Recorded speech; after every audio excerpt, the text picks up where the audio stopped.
Oh my God. Howdy and welcome back to the workshop. In today's episode, we're going to be making a wedding band for this fine fella right here. This is Isaiah. Isaiah, how you doing? I'm doing well. Swell, you might say. I would say that. Isaiah is the other half of this YouTube channel. He runs the camera, he does the editing, he does all the administrative stuff. Administration. Anyway, he's getting married here in about a week and a half, and we are going to be building him a wedding ring. I've known Isaiah for almost 5 years now. Yeah. That's horrifying. Right about. We're getting old.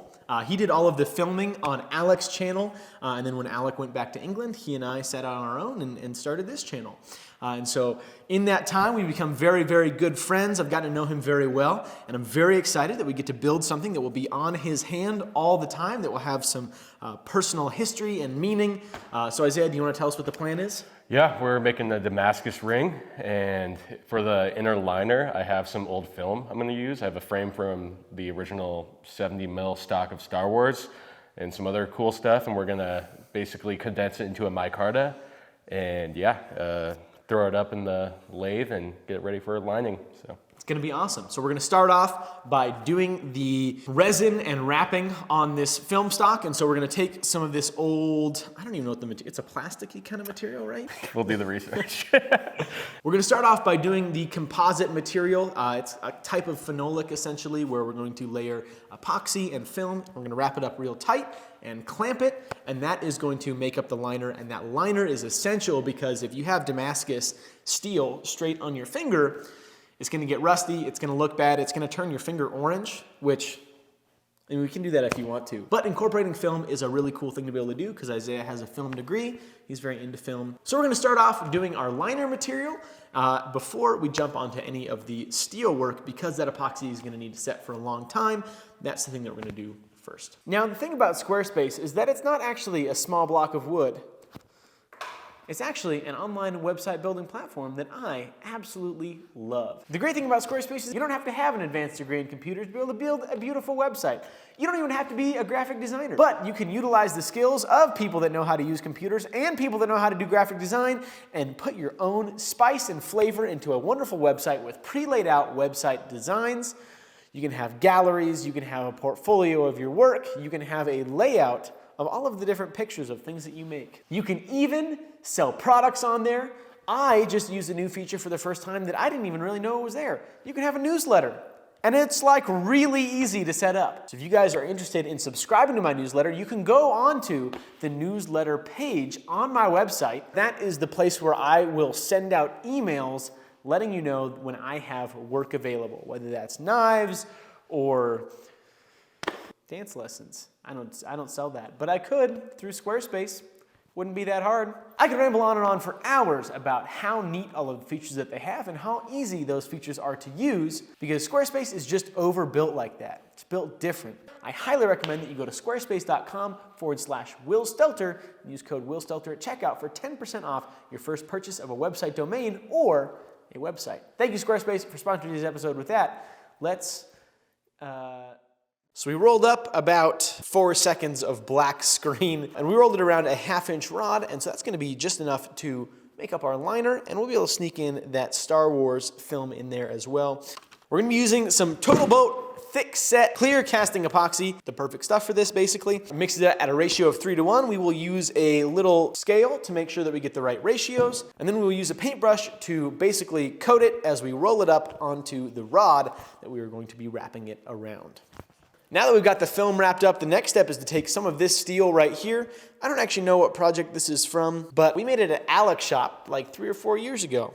And so it's got a little bit of history for Isaiah and I, and it is already round, and it already has center drill marks.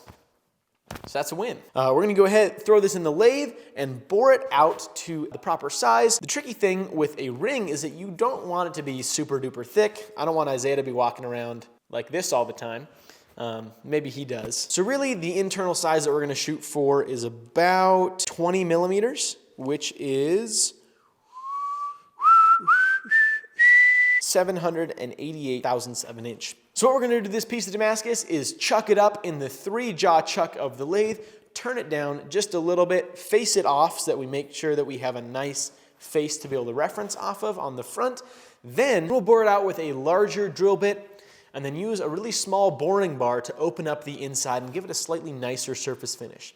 Then we'll start to part it off at a little bit over 1/4 of an inch because it's always easy to thin it down later on, but it's harder to lathe material back onto it. After that, we'll heat up the kiln and get the band heat treated. We have to have it heat treated in order for it to etch nicely and properly, even though it makes the whole process a lot harder. But so long as we have it on the main chunk of steel, that'll make the heat treat of it a lot more safe. I'm not worried about it warping or cracking because it has the stabilization of being connected to this main larger round of steel. So here is where we are at. We've got our inside bored out to 780 thousandths of an inch, which is just a touch under 20 millimeters. Our outside is at 23 millimeters, which is 917 thousandths of an inch, 0.917, which puts our wall thickness at just a touch over 1/16 of an inch, which is 1.77 millimeters.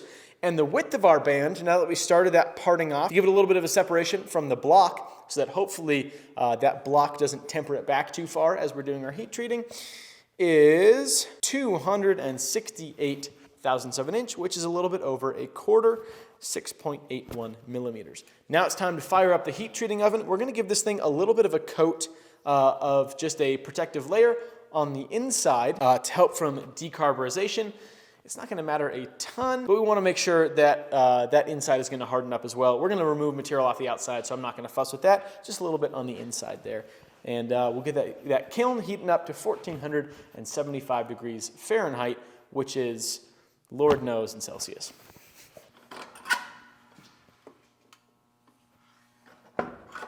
We're up to temperature. It's been there for a couple minutes. We can give it a little quenchy quench.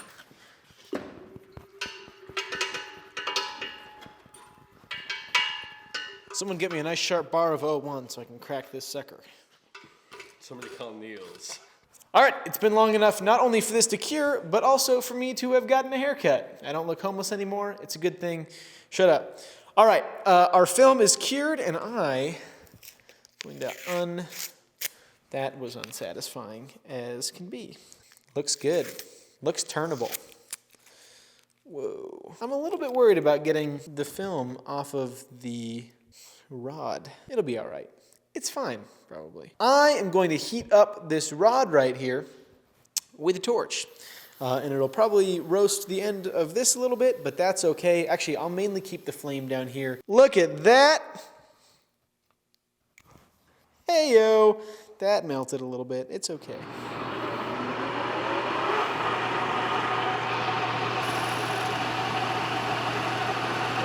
It turns.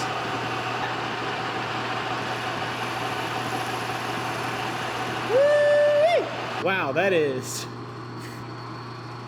really gross. I'm gonna take a piece of high-speed steel and hand grind up a really sharp piece in order to be able to cut this stuff a little bit more efficiently.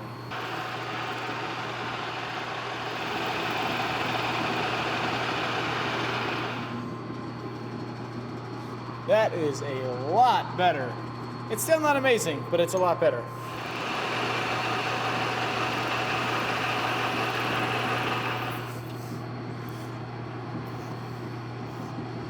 Right now, the outside diameter of this fella is 850 thousandths of an inch, and we're shooting for 770, which means that we got 80 thou to take off. We're going to use this lovely 11/16 inch drill bit to drill out the inside to the proper size.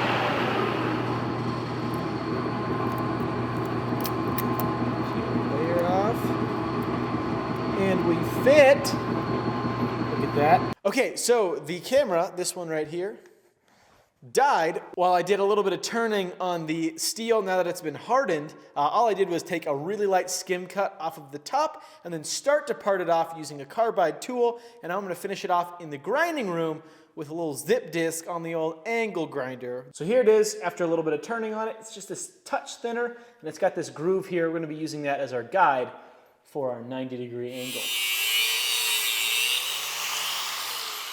Okay, I might have just made a fatal mistake. That angle grinder kicked up as this thing started to twist up, and I might have made the ring too thin. Son of a gun. Oh! All right, I'm gonna grind on it a little bit, see if it's too thin. Dang it! All right, it's not too bad. It's about 3/16 of an inch wide. I think that's okay. I know Isaiah wanted a thinner band, and that's not terribly thin. So I'm gonna use a 120 grit belt and get both flats cleaned up a little bit more, and then we will disc it, believe it or not, using the disc sander.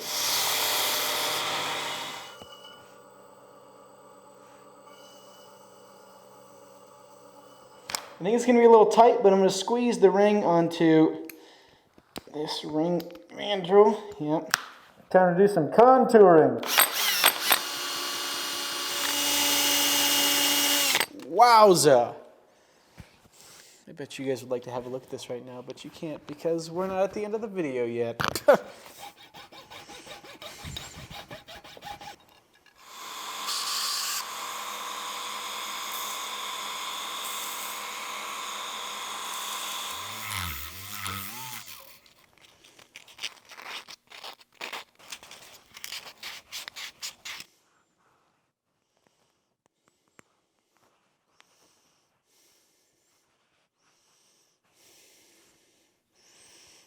Oh yeah. Dang! That is gonna be pretty darned neat.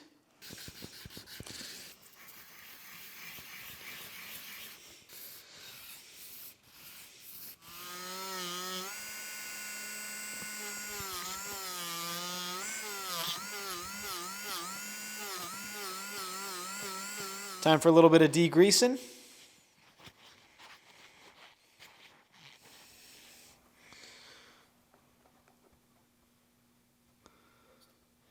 Well, the ring came out absolutely wonderfully. Got nice bright etch on the Damascus with some dark lows in there.